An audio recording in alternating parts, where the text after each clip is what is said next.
लड़का एग्जाम देने जा रहा था मैट्रिक का, उसको कल एग्जाम देना था। पिता को बड़ी चिंता थी। उसने सोचा बेटा एग्जाम देगा, कहीं फेल कर गया तो, पढ़ने में कमजोर था। तो पिता बढ़िया घी का शुद्ध लड्डू 1 किलो खरीदा और हनुमान जी के मंदिर चला गया उधर सेटिंग करने। तो बेटा ने देखा कि आज पिताजी कहाँ जा रहे हैं, मैं भी चलूं पीछे पीछे, वो भी चला। तो जब देखता है मंदिर के बाहर से ही कि पिताजी अंदर गए, हनुमान जी के चरण में 1 किलो लड्डू रखे, अगरबत्ती जलाए, हाथ जोड़े, कहे हे प्रभु। पहले वो उन्होंने हनुमान चालीसा का पाठ किया, जय हनुमान ज्ञान गुण सागर जय कपीसतिहु लोक उजागर। एक बात और आपको बता दूं कि लोग हनुमान चालीसा का भी पाठ कब करते हैं, जब कुछ हनुमान जी से मांगना हो तब, बाकी समय नहीं करता। या तो दूसरा तब करता है जब शमशान से आदमी गुजर रहा हो, डर लग रहा है, तब कहता है जय हनुमान ज्ञान गुण सागर। और जैसे ही शमशान से निकल गया तब वही फिल्मी गीत गाता है, फिर वहां पर हनुमान जी को याद नहीं करता। तो वो आदमी गया हनुमान जी के पास, वहां लड्डू रखा और लड्डू रख करके कहा हे प्रभु मेरे बेटे का एग्जाम है, 1 किलो पहले ही चढ़ा रहा हूं, अगर वो फर्स्ट डिवीजन से पास कर गया तो कल 5 किलो शुद्ध घी का चढ़ाऊंगा। अब लड़के को लगा वाह, आज तो पिताजी सीधे हनुमान जी से सेटिंग कर लिए। लोग तो मास्टर साहब से करते हैं, तो प्रभु भगवान से ही कर लिए, कोई दिक्कत नहीं। वो आया घर निश्चिंत होकर सो गया, पढ़ा लिखा कुछ नहीं। दूसरे दिन वो स्कूल गया, कॉपियां बटी, प्रश्न पत्र बंटे, सब लड़के लिख रहे हैं, ये बैठा है। लोग कह रहे हैं अरे तुम लिख नहीं रहे हो? कहा हमें कोई जरूरत नहीं, मेरे पिताजी तो हनुमान जी से सेटिंग करके आए।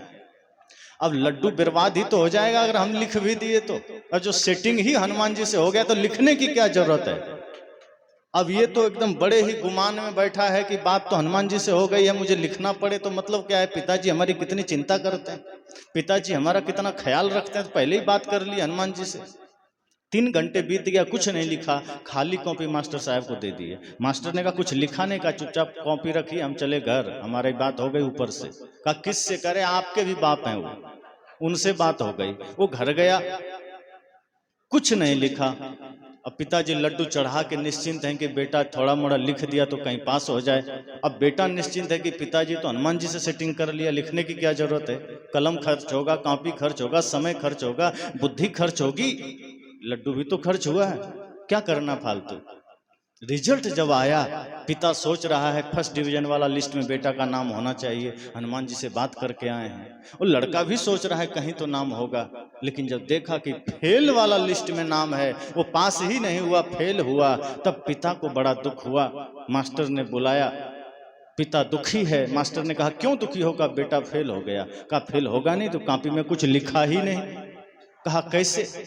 तो पिता डांट रहा है कि बेटा ये तुमने क्या किया, तुम कुछ लिखा क्यों नहीं। कहा पिताजी आप ही के वजह से मैं नहीं लिखा। कहा क्यों। कहा मैंने आपको देखा कि आप हनुमान जी से सेटिंग करने चले गए, उनसे बात कर रहे हैं कि मेरा बेटा पास कर जाएगा तो कल 5 किलो लड्डू चढ़ाऊंगा, 1 किलो आप आज चढ़ा रहे थे। अगर मैं कुछ लिख ही देता तो पास तो हो ही जाता, तो फिर हनुमान जी से सेटिंग करने का क्या मतलब रहता। फिर जब आपने सेटिंग किया तो मैं लिखना ही छोड़ दिया, इसलिए आपने लड्डू चढ़ाया। तो मास्टर ने कहा इसलिए परिणाम में लड्डू ही मिल गया, 0-0 मिल गया।